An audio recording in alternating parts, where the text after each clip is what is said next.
watching KRON On, streaming now from KRON 4, the Bay Area's local news station. We're now nearing 1 month since Philip Kraychik went missing at Pleasanton Ridge Regional Park after he said he was going for a run. But search efforts are far from slowing down. The Alameda County Sheriff's Office says its search and rescue team will be out tomorrow to help the Pleasanton Police Department and volunteers with the search. Joining us now with details is Sergeant Ray Kelly with the Alameda County Sheriff's Office. Sergeant Kelly, thank you so much for joining us today. Thank you for having us on.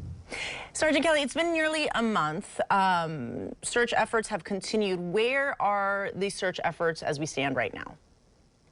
Well, yeah, tomorrow we will go out again with about 120 search and rescue personnel from our office to do another search for Philip. You know, as has been widely seen and reported, there's been an exhaustive search over the past month. We've deployed hundreds of people with hundreds of hours of time using the latest technology to find Philip. But tomorrow's we've been going over some data, some topographical maps, some of the geography, and there's a couple areas that we just want to double check to make sure that we got everything right, that we didn't miss anything. And so tomorrow's efforts will be focused on that, as well as, you know, the community search team hasn't stopped at all since Philip went missing. So this has been a double effort by both our office, the Pleasanton Police Department, and the community search team. Now, have there been any new signs of Philip? Maybe, I don't know, a shoe, a shirt, or anything that would indicate that maybe he's been in a certain area at some point? So we wish that we knew, we had some clues, some signs. We don't have any more clues today than we had beginning at the start of the search. So that has been very frustrating for everybody involved in this. We're pretty mystified as to why we haven't found any clues at all. And so we're hoping tomorrow will bring some clues. We found a lot of different little things and items, but none of those items were of any significance to Philip's disappearance.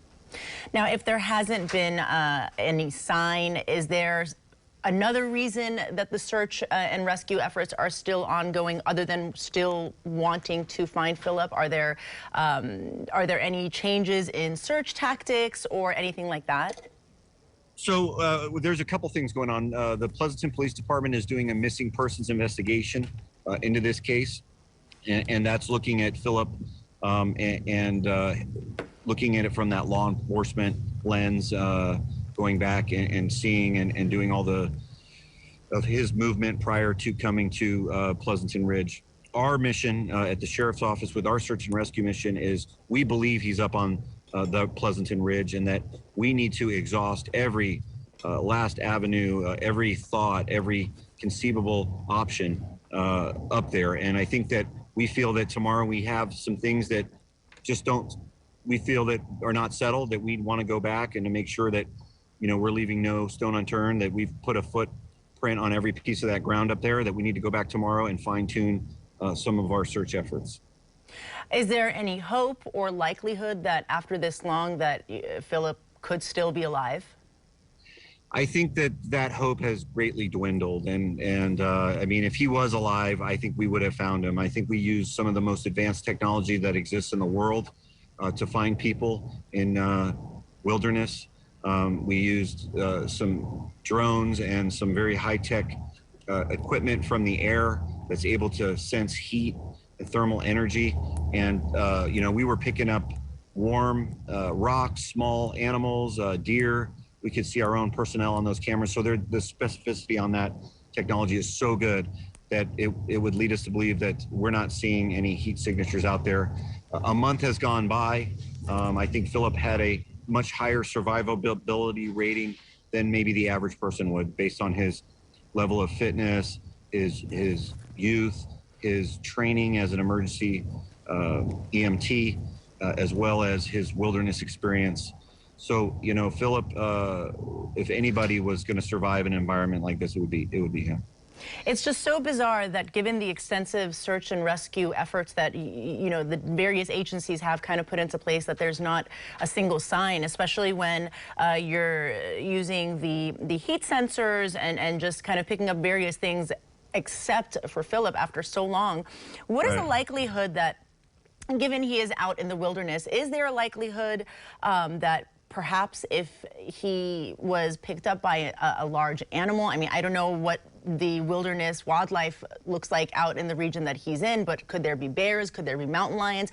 Could an encounter with one of those animals potentially impede your ability to find him? And if so, would that potentially leave a trail of the heat or anything that you guys are looking for?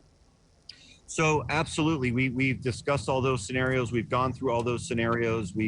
Our partners at the East Bay Regional Parks, and they have a group of professional wildlife people that manages wildlife up there. We've gone over some of our cameras that are out on the trails that are used for research of wildlife out there. And so we do know there are mountain lions up there, and we've had sightings of those mountain lions. There's never been any type of encounter that's been reported to the park district about any significant encounter with a mountain lion, for example. We saw evidence of mountain lion activity up there, and there's a video that's out there by a community member showing a mountain lion and it running in the complete opposite direction. If there was some type of animal attack, I think that we would have found evidence of that there would be some trail, there would be some sign, something that we would see, like we did see with other animals that had been prey for mountain lions. So it's kind of horrible to have to think that way, but we've thought that way and we have no evidence of that. And is there, or have there been talks or any speculation that perhaps he left on his own accord and that's maybe why there's no evidence of him in the areas that you're searching? Well, I can tell you that the police department has done a great investigation in regards to Philip, and that there is no evidence that he would even contemplate doing something like that he did do something like that, or that he set up anything in his life to disappear like that. I think that's one of the scenarios we've talked about, but I think everything continues to bring us back to the Pleasanton Ridge, and that somehow, some way, we're missing the signs, or we're missing him, maybe in some dense foliage, maybe in an unidentified ravine or crevice. So I think everything brings us back logically to the search effort and to that ridge. And we're showing photos of Philip himself and his family. I'm assuming you have been in touch with his family. How are they doing right now? Well, I can tell you from my interactions with his family, they are just absolutely wonderful people. He is an absolutely amazing individual. He's got two beautiful small children.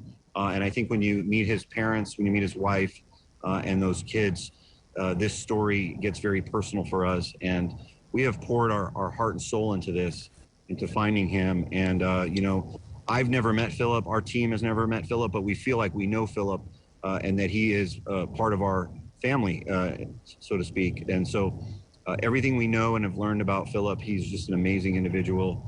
He truly is. His life is a gift to the world, and he was doing amazing things for the world.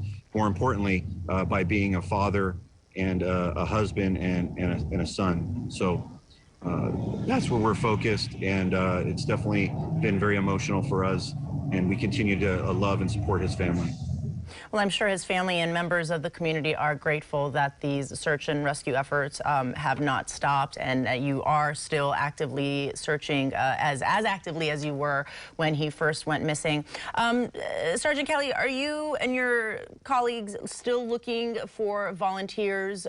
If people wanted to kind of come and help out, can they? And if so, how would they do it? Well, so there's two. We're self-sustaining, I believe, in our search and rescue operation. We wouldn't want to bring in any volunteers on that side of the equation. We need to let our people operate in the way that they do. But there is a community search effort. There's a very large Facebook group now called Find Philip Kraychik that's led by a community member who started that group, and it's swelled to well over 10,000 members. They have a amazing group of individuals that are volunteering over there. So if you feel that you want to come out and you want to volunteer, I would get in touch with that group. You can find them on Facebook, and there's I believe other phone numbers on there that you can contact them or email them and get involved in the effort. And it might be something as simple as providing some food or water, or supporting the searchers that are out there. You know, we're also cognizant that we want those folks when they go out to work in pairs to be safe. You know, it's going to be a warm weekend, and so we just want to be mindful that everybody does their searching and gets back safe at the end of the day. All right, well, Alameda County Sheriff Sergeant Kelly, Ray Kelly, we really appreciate you taking time out to speak with us, and this is definitely a story that we will be following. Thanks so much for joining us this morning. Thank you for having us. Thank you. Of course. You're watching KRON On. We'll have more news for you after the break.